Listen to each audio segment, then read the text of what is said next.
Hey everybody, welcome back to my back porch. Before I get into this, let me just say, as far as Graham Hancock is concerned, I'm actually a big fan. You can say I'm a booster. I have books that I've read. I also have the audio books. I've watched his lectures, his interviews, Ancient Apocalypse, Joe Rogan, you name it. I happen to believe that the theory he has been writing and researching for the last 30 years that there is a lost ice age or pre-ice age advanced civilization has merit and should be legitimately looked into. He's got compelling evidence. What I have a problem with is one thing that he occasionally will say when he's talking about the Great Pyramids. It's also something that in some way other alternative history researchers will also parrot, including the ancient astronaut theories. I don't know who started saying it, really, who to blame it on. But as far as Grant's concerned, you know, this is kind of odd that he would say this, as much research as he does. So what he says is, and I'll give you an example where you can actually go on YouTube and see him say it.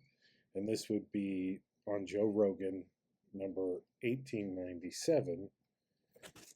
About 20 minutes into it, he and Randall Carlson start talking about the Great Pyramid.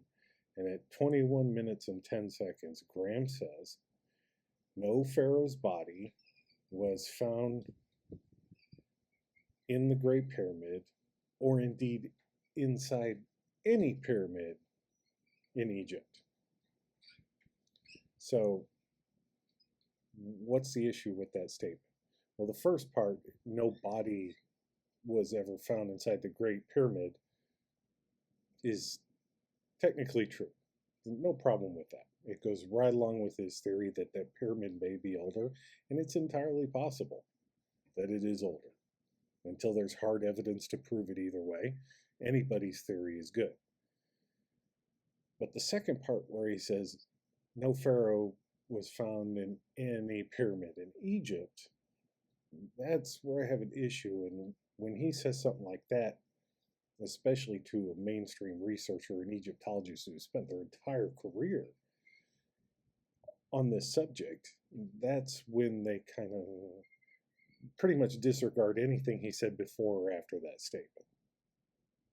Because to them, that shows he hasn't really done his research on something as simple as that. So let's explore it together. So as it turns out, through a simple search, you can find out that there are plenty of pyramids that pharaohs have been found in. But we're going to go ahead and whittle this down. We want a pyramid that we can say that pharaoh who built that pyramid built it as a tomb and was actually in it. Okay? So the first one we're going to disregard is the step pyramid, because Djoser's tomb was actually under the pyramid, not in it, so we're not going to count that. And nothing, no bodies or anything were found in there. There's a foot, but it doesn't seem to be from the time period, but it is clearly a tomb. Now there's a whole slew of what are called usurper burials. And I'll explain what that means. You have to keep in mind that every last pyramid in Egypt was broken into and completely looted in ancient times by ancient Egyptians, as it turns out. So what happens is a lot of these pyramids are vacant, and about 2,000 years later, you know, they're standing around, hey, so Becky died. I don't feel like carving a tomb. What do I do with them? Oh, well, just throw him in that pyramid over there. And nobody's in there. Just seal it back up. He'll be fine. Nobody will know. It'll be great.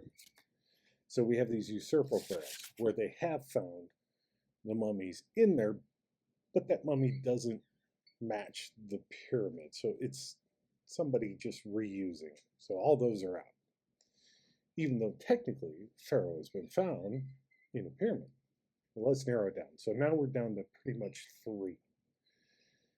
So if we go with the Pyramid of Pepi I, he's a 6th dynasty Old Kingdom pharaoh.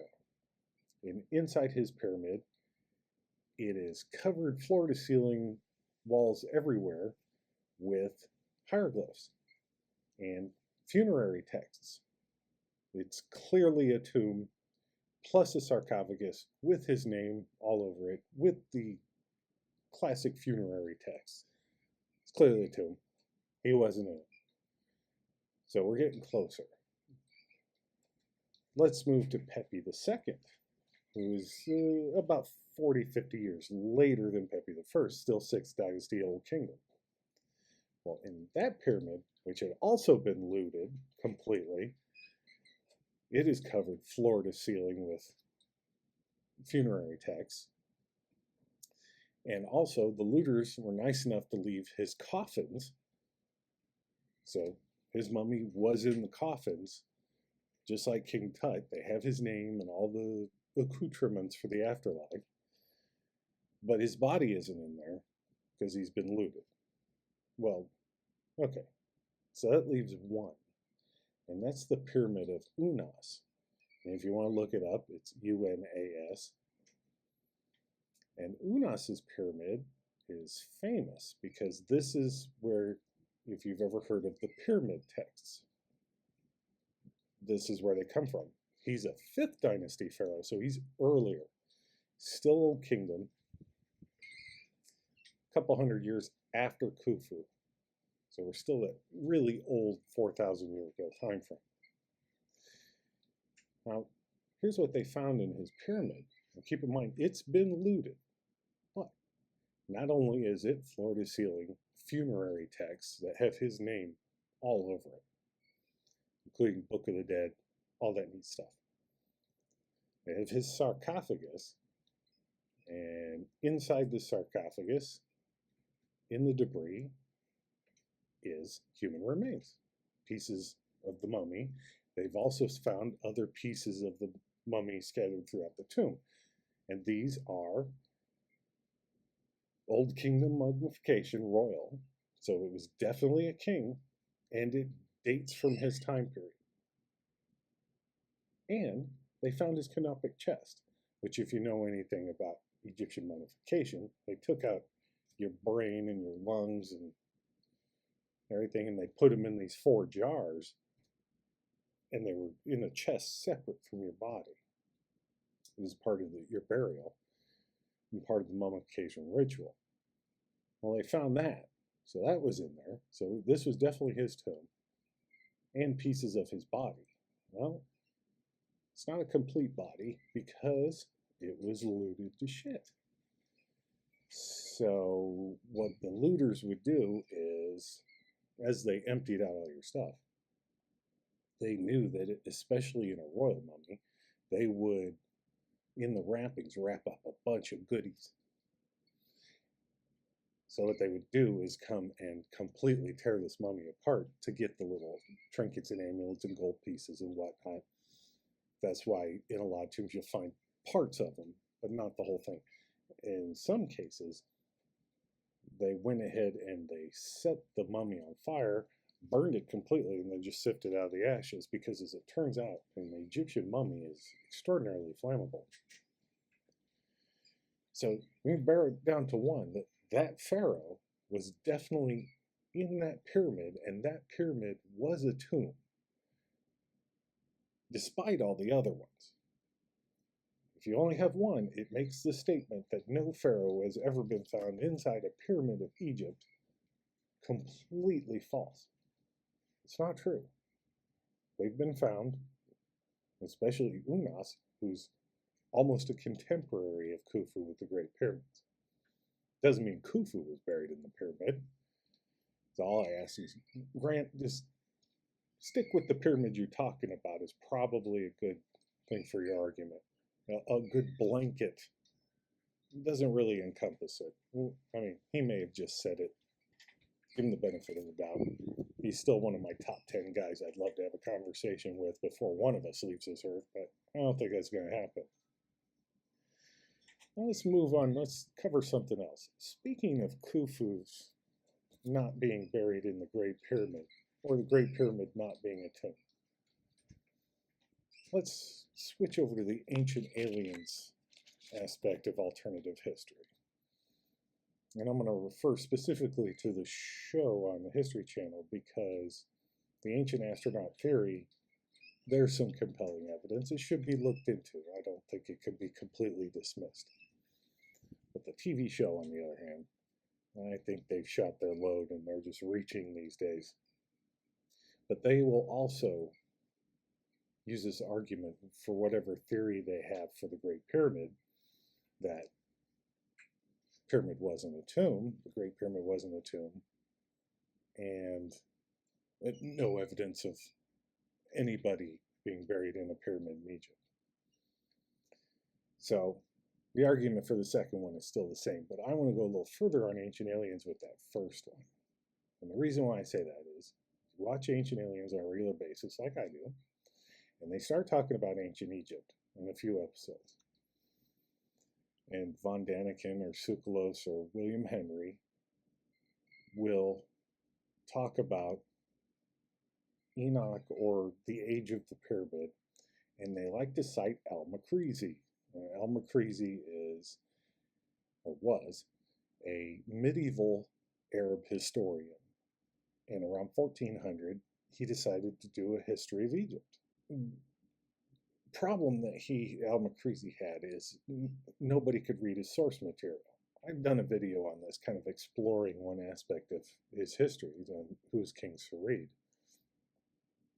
So he took, his source material is histories from other Arab historians and oral histories and legends, and he compiled them in his book.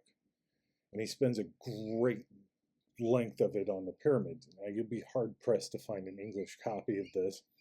Don't think it was ever translated from Arab to English, but it was translated to French, and I did some research and found out there's a researcher named Joseph Colavito. He has a website where he translated it from French because of the ancient astronaut question. People question, what is this? Where are these getting this from?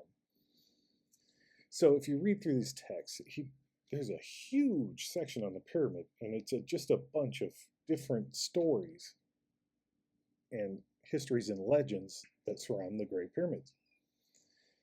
And ancient astronaut people cite from this because of three things that are talked about, three pieces of information.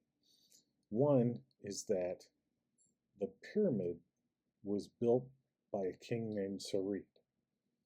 And through other Arab historians, somehow Von Daniken is able to connect King Sarid to Hermes, which the Arab historians call Idris, which is who they call Enoch.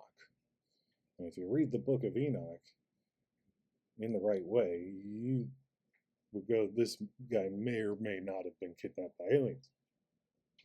So they use that to connect that, say this King Sarid is Enoch, and Enoch designed the pyramid with extraterrestrial help.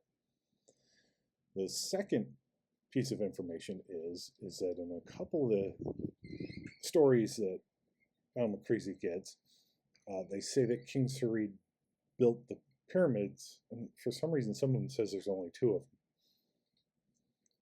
of them, somewhere around 300 years before the Great Flood. Well, that means that they're older than what mainstream archaeology says.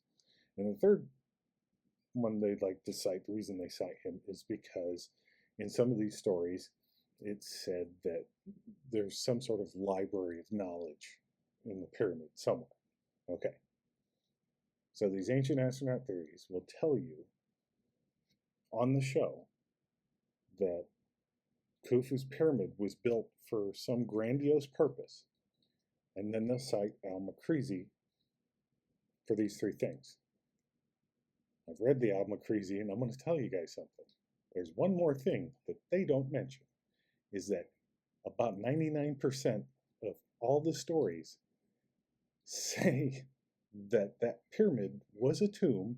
Not only was it a tomb, they tell you who was buried in it, and eyewitness accounts of people who broke in and gave very detailed descriptions of the mummies that were in there.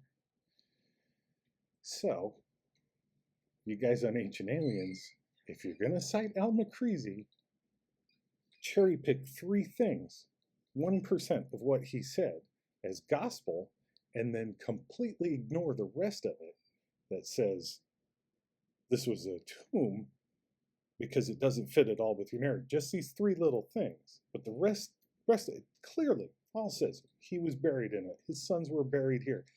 His wife, all the treasures and everything. Like throughout, every last one of them pretty much says that. You know, that doesn't fit, even though it's mentioned more times. It's kind of like a Christian citing the Bible.